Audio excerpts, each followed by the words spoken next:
In a moment, you'll hear James Stewart as the six-shooter, just one of the many fine programs brought to you Sundays on NBC. Later this evening, listen to the NBC Star Playhouse with one of your favorite stars. Hear Meet the Press, America's #1 newsmaking program. And be sure to keep tuned for the dramatic story of communism in America on Last Man Out. A wonderful lineup of great programs, all of them heard only on NBC. James Stewart as the six-shooter.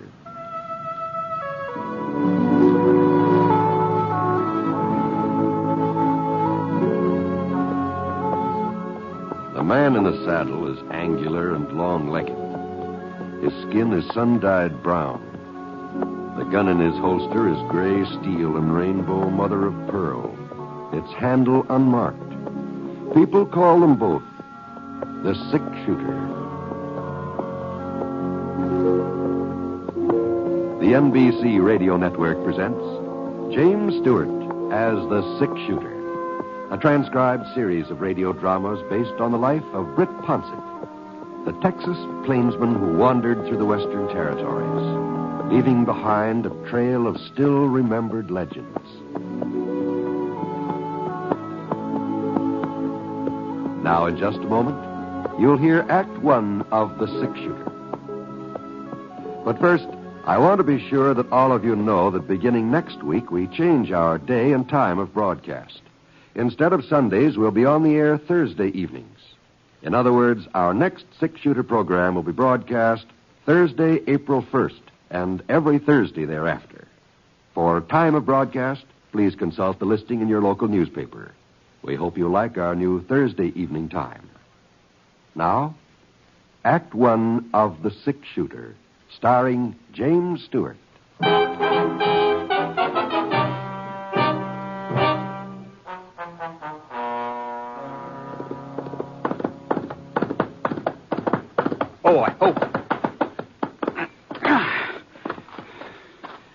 Wes? Wes! What are you hollering about, Jim Cassidy? I'm looking for Wes, Miss Singer. You know where I can find him? Lockwood, maybe. No, ma'am. He ain't in town this morning. I just come from there. The jail in Lockwood. That's where he might be. Now, Miss Singer, Wes ain't in jail no more. That's all over now. All over? Sure. And nobody's apt to try arresting him again, either. They'll arrest him again, Jim, someday. Don't make no mistake about that. They'll arrest him or they'll kill him. We all gotta go sooner or later, Granny. Oh, Wes, But if I was as close to my time as you are to yours, I wouldn't be talking about killing and dying so much. Your time's closer than you think, Wes. Maybe even closer than mine. Doggone it, Wes. She told me you wasn't even to home. Granny's getting cantankerous in her old age, that's all. Well, what do you want? Nothing special. Nothing special. I just thought maybe you'd like to know Britt Ponsett's in Lockwood. Ponsett? Yeah. He's staying at the hotel. Well, why didn't you say so before? Well, what's the difference? You wasn't serious the other day. Why, Wes, you couldn't have been. He's the six-shooter. You'll find out whether I was serious or not. I'll be in Lockwood at 4 o'clock this afternoon. Maybe Ponsett will be gone. He won't leave. Not if he hears I'm coming in to pay him a visit. You mean you want folks to know what you're aiming to do? Sure, why not? Well, Sheriff Hiddleman ain't going to like the idea. Well, he made that plain enough last week. You think I'd let Ben Hiddleman get in my way? Well, I'll grant you it wouldn't mean much, killing an old geezer who should have been put out to pasture 10 years ago. Wes, But if he asks for it, I reckon I'll have to oblige him. Now, go on, spread the word. We ought to draw a good-sized crowd. The six-shooter and me.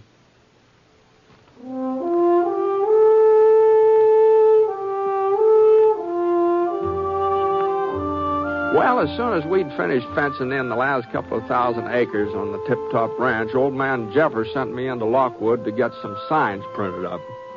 He wanted everybody to know that he owned the biggest spread in this part of the state, and he figured posting these signs every quarter of a mile or so would do the trick. Of course, the wording had to be just right. He wrote it all down so I wouldn't forget it. Tip-Top Ranch, property of Rex Jeffers. Keep out. This means you. Trespassers will be shot at sight. If you ain't able to read this notice, keep out anyway. Rex Jeffers means what he says. Signed, Rex Jeffers. It's Thursday night when I got into town, and the office of the Lockwood Clarion was closed. But first thing Friday morning, I headed over to give Pete Drum the order. Pete was the owner of the Clarion. What in thunder is Rex thinking of, Britt? Folks all know where the Tip-Top starts in and where it leaves off. Besides, I thought he had a fence around it now. He has, but I guess maybe Rex feels that ain't enough. Oh, 2,000 posters, just so we can see his name in print. All right, I'll do him. But it'll cost him $15. That's my price. $15? Can't be done for a cent less. Paper's expensive, Britt. Well, how soon do you figure you can get at it, Pete? Oh, I don't know. Got me a few more of these auction handbills to run off. And then I suppose I can shift over to your order. Well, it's a good thing you're coming to town today, Will. Oh? Monday, I start getting ready for next week's paper. That ties me up clear into Thursday morning. And the way things have been happening around here lately... Well, what do you mean, Pete? Now, don't tell me that you ain't heard. No, can't say I have. Well, sir, Lockwood's got a brand new gunfighter. Oh, gunfighter? Just a kid, but he's faster than greased lightning. The first thing you know, Wes Singer will be just about as well known as Sam Bass or Bill Longley or any of the rest of them dead eyes. Wes Singer? Uh-huh. 2 killings in less than a month. That's what he's got to his credit so far. Mm-hmm. Wyatt Barker. He was the first. Wyatt and Wes got into some kind of a mix-up over to Charlie Jensen's place. Well, sir, Wes beat him to the draw and pumped 4 shots into Wyatt's body before it even hit the floor. You don't say. And afterwards, he just stood around there and he waited for Sheriff Hiddleman to take him in for questioning. Why, he acted like he didn't have a worry in the world. And as things worked out, he was right. There wasn't nothing the sheriff could charge him with, seeing as how Wyatt was already drawing his gun when Wes cut loose. Mm-hmm. Oh, I guess that's enough of them handbills now. Yeah. Now, what happened to that paper you gave me, Brett? Oh, that? Well, you know the wording on it for your postage? Oh, here it is. Right here. Yeah, thank you. Now, let's see. I suppose Rex Jeffers wants his name in the biggest type I've got. Yeah, I reckon he'd like to have it stand out good and plain. Oh, yes, he would. Well, I guess this'll have to do. It was big enough for Lincoln's assassination. It ought to be big enough for Rex. Anyhow, like I was saying, folks just didn't know what to make of Wes Singer and the way he'd killed Wyatt Barker. They wasn't sure whether it was one of those times when a young fella just sort of flies off the handle and then settles down again afterwards. Or if Wes would take up gunslinging for a whole career. About 10 days later, they found out. Uh-huh. It was on a Wednesday when he come riding down Main Street again. And we was all kind of curious to see how he'd behave, so some of us sort of moseyed over to Charlie Johnson's place when he went inside.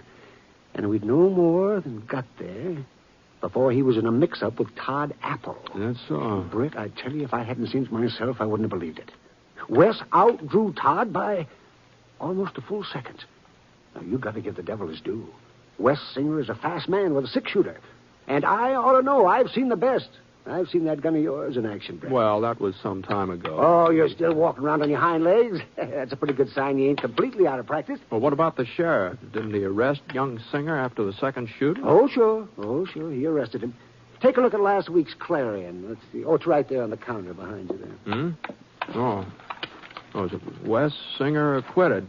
Jury finds Todd Apple killing was self-defense. Huh. Well, I guess they had to rule it that way since both men was armed, but Sheriff Hiddleman, he sure didn't like it.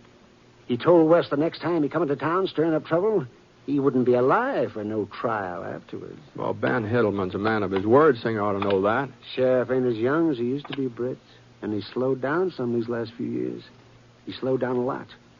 Well, you take last winter when he went after Jake Gordon. If Jake's gun hadn't jammed, Ben wouldn't be here now. And believe me, Jake couldn't hold a candle to young Singer. No, not a candle. Doggone it, what happened to that other cave? I was sure I had 2 of them. Yeah, speaking of the sheriff, I think maybe I'll wander over and see how he's getting along. His office still around the corner? Yeah, same place as always. I'll drop back and see you later, Pete. Okay, Britt. But you take it easy. Well, Lockwood never had been what you might call a real peaceful town. They'd had their share of gunfighters and shootings, no doubt about that. But Ben Hillman, he'd managed to keep things pretty well under control, so I figured he'd find some way of handling this West Singer. As I turned the corner, I got a little glimpse of Ben through the side window of his office. He was putting on his hat, getting ready to go out somewhere. George Pete was right. Ben had aged. Even more than I expected. He was carrying some extra weight around his middle, too. Maybe that's what made him look shorter than I remembered him. His mustache had turned to kind of a brownish gray. Well, I opened the door and stepped inside, and for a minute or so, Ben didn't say anything. He just sort of stared at me, frowning. And then he sighed and took off his Stetson. Hello, Britt. Hi, Ben. I heard you was in town. I'm just going to start looking for you. Oh, well, I guess I saved you the trouble, huh? Yeah. How long you figured on staying in Lockwood, Britt? Oh, the rest of the day, maybe part of tomorrow. Depends on how fast Pete Drum finishes up some printing he's doing for me. What's the matter? You anxious to get rid of me? No. If you was to run off now, that'd turn him into a holy terror for certain. He'd say you left because you was scared of him. Holding him back after that. Well, now, just what the Sam Hill are you talking about, Ben? You ever hear of a fellow called Wes Singer? Lives out east of town? Yeah. Pete was just telling me about him. Well, it seems he's spoiling for a gunfight with you. With me? Yes. Why, I never laid eyes on the man in my life. Well, he knows you, at least by reputation. Oh. He got to shooting off his mouth the other day, telling some of his pals how he could out-trigger any man in the state. One of the boys who was listening brung up your name, said he'd bet you could teach Wes a few things about slapping leather. I see. Of course, Wes had to back up his bragging. He told him if you was ever to come around Lockwood, he'd show him who was the best shot. He'd show everybody. Oh, well, I imagine that's just so much talk. At the time, maybe. But you're in town now. And if Wes don't do something about it, well, he ain't going to look like much. Besides, you're kind of a tempting target, Britt. Well, what are you talking about, Ben? You're the six-shooter, aren't you? Any young gunfighter who put a bullet into you, well, that'd give him a real claim to fame. Oh, well, it's crazy, Ben. He doesn't have any cause to pick a fight with me. They're all crazy, Britt. Gunslingers like Wes. The idea of getting killed themselves, it don't even enter their heads. If it did, they wouldn't be gunslingers. Well, you better get over to the hotel. The word is Singer will get to town around 4 o'clock. I want you out of the way until I've finished with him. Until you finish with him? I warned him the next time he come into Lockwood on the prod, he'd have to answer to me. Oh. You going to shoot it out with him? If I have to. You sure you can handle him, Ben? Of course I can. No, Britt. No, I ain't sure. He's young. He's awful fast. Yeah, that's what Pete said. But I gotta try. If it turns out that I ain't still man enough, well, I always knew that sooner or later one of them would come along who was younger and faster. Now, listen, Ben, he's gunning for me, not you. That ain't the point, Britt. I'm the one who laid down the law. Told him what I'd do if he ever tried to pull off another shooting spree. Sure, I know. So it's my job to stop him. Oh, you might be a better match for Wes. I don't deny that. And if he should get past me, not that he will, you understand, but if he should, well, then... Yeah? But I just couldn't step back and let you take him on first. Why, the folks would never pay no heed to me afterward. They'd say I'd talked big to Wes, but it was your gun he'd listened to. You see my point, don't you? Yeah. Yeah, I see your point, Ben.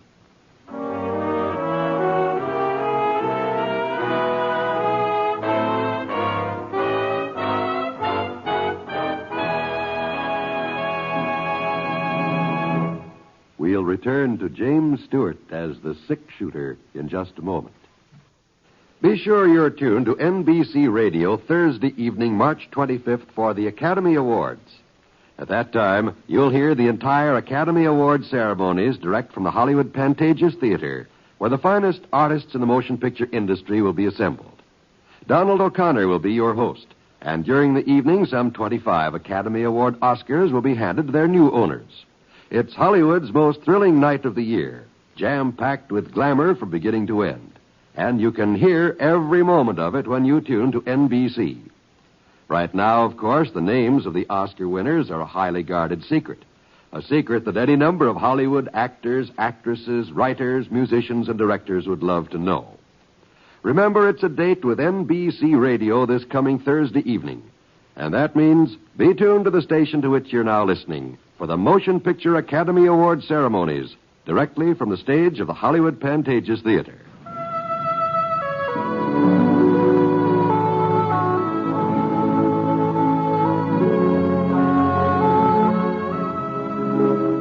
Now, Act Two of The Six-Shooter, starring James Stewart as Britt Ponsett.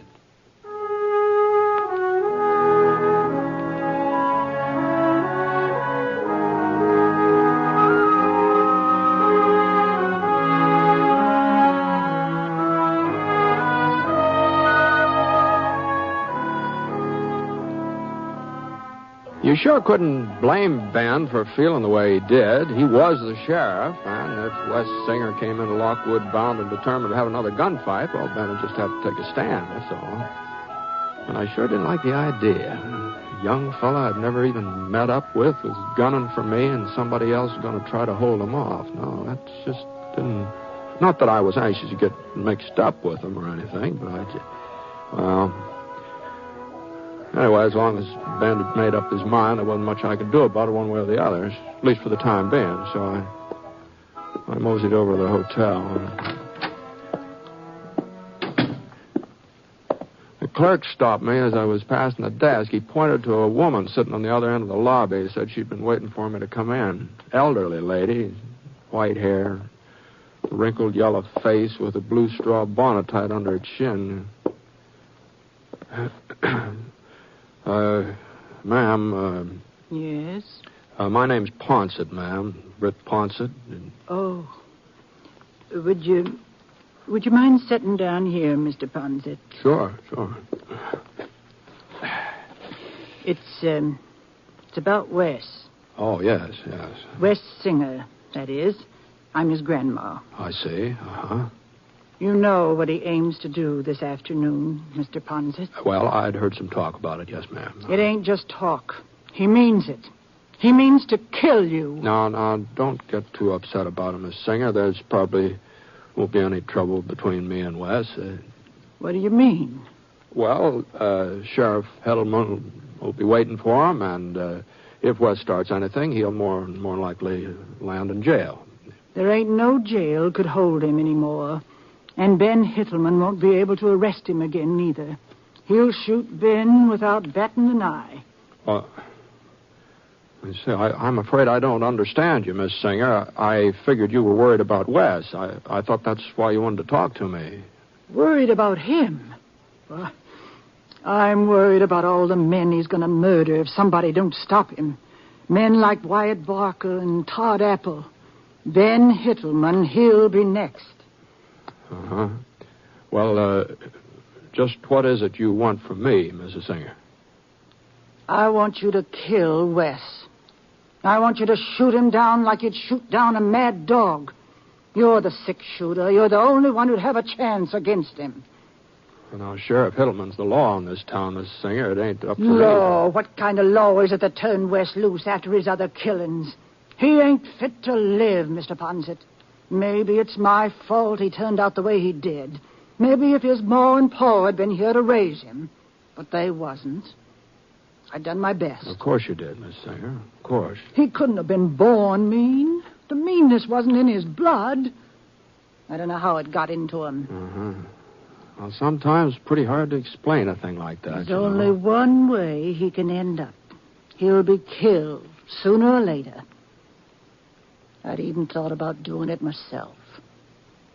Maybe it's my duty. No, you shouldn't be talking like this, man. You've got to kill him, Mr. Ponset. Today, this afternoon, before anybody else's blood is on his hands.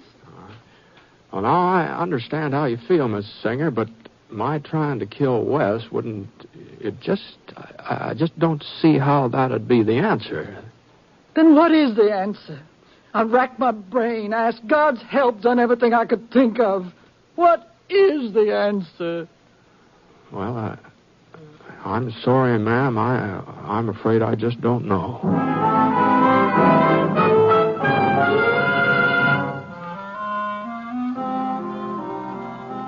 It was about 3 o'clock in the afternoon when Mrs. Singer left the hotel. I watched her get into her buggy and drive off. She sat there stiff and tall, her eyes straight ahead, not looking one way or the other. And I waited until she dwindled down to just a little speck, and then I walked outside.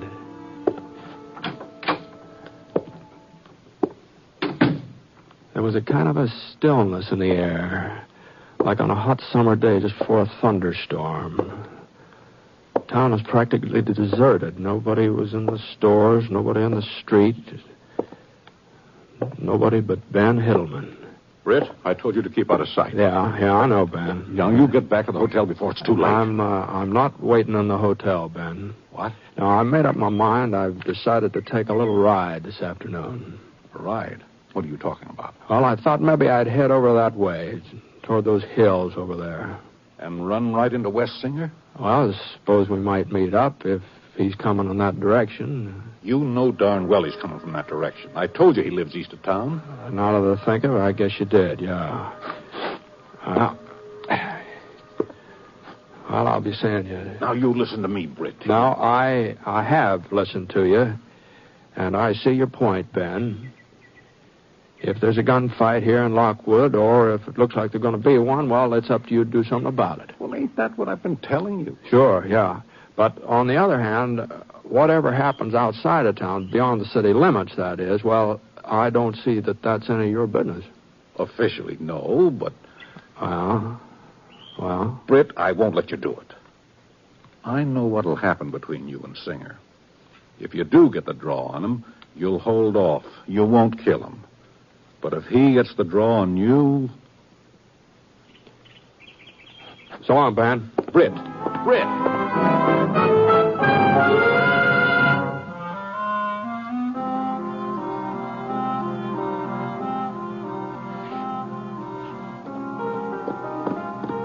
I didn't ride very far, just a couple of miles. Then I reined up near a clump of spruce. Whoa, boy. Whoa, Scar. Scar wandered around nibbling at some tufts of dried-up grass. I settled down in the shade to wait. About 10 minutes later, I saw him coming toward me. Not hurrying, just plodding along, slow, easy-like. Of course, I couldn't be sure that this was young Singer, but it seemed more than likely that it was him. And when he got close enough so I could see his face, well, there wasn't much doubt about it. He was young, all right. Appeared to be younger than his years, just a kid. Not a bad-looking boy, either. But there was something about his eyes and the way they kept darting from side to side like an animal on the prowl. Well, when he saw me, he reined up and slid out of the saddle. Howdy. You right out here from Lockwood, mister? That's right. I hear Britt Ponset's in town. Is that a fact? He was in town. Was? I might have known he'd run out on me. You got any idea which way he headed? Yeah. I'm Britt Ponset. What? That's right. There's something I can do for you? For a second, his eyes stopped moving and just stood there as if he didn't quite know what to do. But it didn't take him long to make up his mind. His right hand whipped down toward his holster so fast that it was all I could do to get hold of the shotgun before he finished his draw. And even then, it looked like he might just go ahead and squeeze the trigger, but he managed to hold himself back. We weren't more than about 8 feet apart. just staring at each other. His revolver aimed right at my face, and the shotgun I'd borrowed from Pete Drum pointing straight at his belly. What are you trying to pull, mister? How's that? That shotgun. What's the matter with your six-shooter? Nothing. Nothing at all. All right, go ahead. You've been telling everybody around town you're going to kill me. All right, go ahead. You couldn't miss me. Go on, you couldn't miss me, not at this range. Sure, but... But I'd still be able to let go with a blast, too, you know. Is that what you're worried about, Wes? And I guess it'd tear a pretty big hole through you. I ain't afraid. You think I'm a coward, don't you? I'll tell you one thing, I think. You know, you never faced up to the fact that you might get killed in one of these gunfights of yours. As long as you got off the first shot, you figured the worst the other fella could do was just to nick you, if he was lucky. All right. Now, you can get off the first shot now. But if you do, I don't need to be able to aim this shotgun. I just couldn't help hitting you. You're loco, Ponset. We'd both be dead. Yeah. Well? You can't expect a man to commit suicide. All right, I'm waiting, Singer. You know there's no way to... You know I don't dare... That's right. But what do you expect me to do? I expect you to put your gun away and get out of here. And you'd better not come into Lockwood again looking for trouble, because this isn't the only shotgun in town.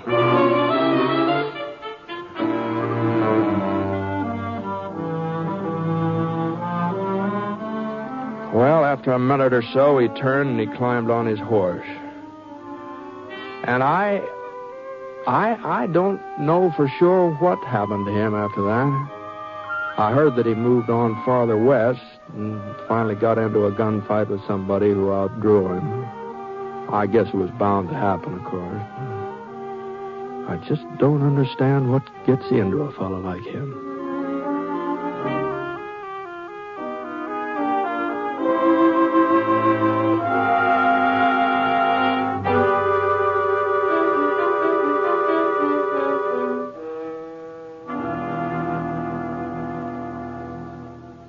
During this month before Easter, crippled children are making their annual appeal to you. They are appealing to you to continue to support the medical, therapeutic, educational, recreational, and vocational services which are indispensable to them. The services which are given by the Easter Seal Society in your community. Won't you answer the appeal of crippled children by giving generously to your Easter Seal Society? You may be assured that your gift will be used to provide services that would not otherwise be available to crippled children. Mail your gift today. You may send it to your local Easter Seal Society or to crippled children in care of your local postmaster.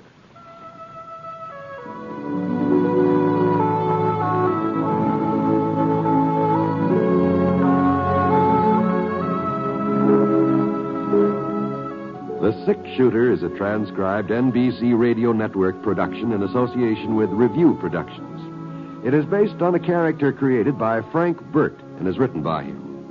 Mr. Stewart may currently be seen in the Universal International picture, The Glenn Miller Story. Others in the cast were Elvia Allman, Sam Edwards, Will Wright, Howard McNear, and Bert Holland. Special music for this program was by Basil Adlam, and the entire production is under the direction of Jack Johnstone. All characters and incidents were fictitious, and any resemblance to actual characters or incidents is purely coincidental.